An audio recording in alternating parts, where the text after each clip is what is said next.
I dazi americani spaventano i mercati europei e mai come in questo periodo storico guardare all'estremo oriente e stringere relazioni economiche diventa fondamentale per le nostre imprese. È a questo che guarda l'incontro che si è tenuto nella sede della provincia di Padova tra il vicepresidente Daniele Canella con una delegazione di Hong Kong Trade Development Council, agenzia governativa per lo sviluppo commerciale e l'internazionalizzazione dello Stato autonomo di Hong Kong. Un appuntamento importante dove abbiamo gettato le basi per un rapporto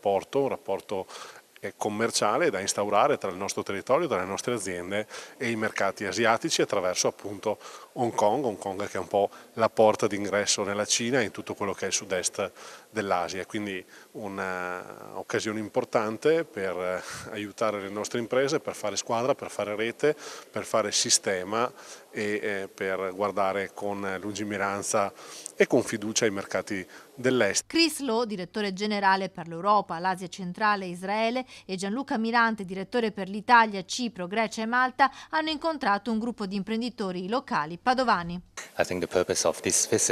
Lo scopo di questa visita è quello di rafforzare i rapporti di Hong Kong con le imprese di Padova e del Veneto, una regione che storicamente ha sempre dimostrato la sua apertura al commercio e agli affari con l'estero proprio come Hong Kong, e questo è il momento per cogliere la sfida di nuove opportunità. Queste le parole del capodelegazione.